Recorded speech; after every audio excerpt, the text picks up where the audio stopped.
मैले चाहिँ सोचेको पनि थिइनँ साथीको घर जाँदाखेरि चाहिँ यस्तो पनि हुन्छ भनेर। हेलो नमस्ते एभ्रिवान, मेरो नाम चाहिँ हो प्रशान्त राई र आज चाहिँ रहेको छ day 8 of 30 days mini blog challenge. So अनि आज चाहिँ हामी चाहिँ टक्क लाएर साथीको घर जाँदैछौँ पूजामा होइन। अनि आज हेर्न सक्नुहुन्छ हाम्रो केटाहरू हिँड्दैछ होइन, हामी हिँड्दै हिँड्दै जाँदैछौँ साथीको घर टक्क लाएर होइन, हेर्न सक्नुहुन्छ। अनि त्यसपछि चाहिँ हामी साथीको घरमा गयौँ अनि एउटा साथीको घरमा खानासाना खाएर चाहिँ हामी चाहिँ अर्को साथीको घरतिर चाहिँ जानुपर्ने थियो। सो अनि आज हामी चाहिँ जाँदैछौँ है।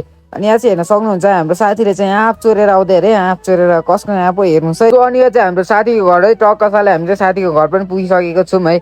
अनि यहाँ चाहिँ पूजा हुँदै रहेछ। अनि त्यसपछि यो उनी है हाम्रो साथी चाहिँ है, उसकै घरमा हामी चाहिँ गएको छौँ है। अनि त्यसपछि यहाँ टक्क लाएर हेर्न सक्नुहुन्छ यहाँ चाहिँ पुरी बेल्ने काम हुँदैछ है। अनि यो चाहिँ पूजा हेर्न सक्नुहुन्छ तपाईँहरूले है, पूजा सकिएको छ। अनि त्यसपछि हामी पूजा सकेर चाहिँ लाग्यो हाम्रो गन्तव्यतिर। सो अनि हाम्रो गन्तव्य चाहिँ कहाँ हो भनेर तपाईँले सोचिराख्नु भएको छ होला है। सो हाम्रो गन्तव्य चाहिँ रहेको छ खोला।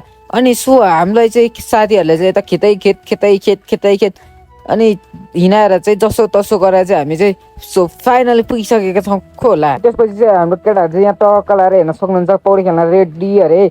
अनि यहाँ चाहिँ हाम्रो 3जना साथीहरू चाहिँ यहाँ पौडी खेल्दैछन् टक्क लाएर यस्तो चिसोमा पनि है। सो हामी खेलिरहेको ठाउँमा चाहिँ हाम्रो भाइहरू टक्क लाएर कताको भाइहरू हो हामीलाई थाहा भएन, त्यही पनि खेलिरहेका छन् है। अनि त्यसपछि यहाँ चाहिँ हेर्न सक्नुहुन्छ यहाँ चाहिँ खेतमा चाहिँ गोरु रहेछ, यता चढ्दै गरेको गोरु रहेछ, यो छुन मान्ने रहेछ। सो मैले चाहिँ छुएँ यसलाई है। अनि त्यसपछि लाग्यो हामी चाहिँ हाम्रो घरतर्फ है। अनि सो हामी चाहिँ 4जना चाहिँ अगाडि यो 2जना चाहिँ पछाडि किन हो थाहा भएन, हिँड्न नसकेर हो कि किन हो पछाडि थियो। सो अनि हामी चाहिँ यस्तो पाइप भएको कुलो बाटो लाग्यो है आफ्नो घरतर्फ।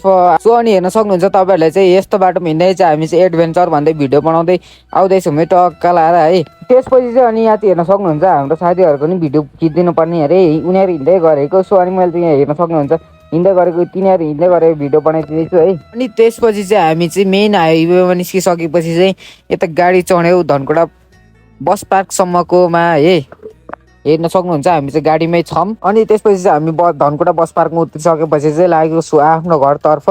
सो आजको लागि चाहिँ यति नै हुनेछ ब्लग है। आजको लागि टाटा बाई बाई, हामी फेरि भेट्नेछ अर्को नेक्स्ट भिडियोमा। हस् त गाइस।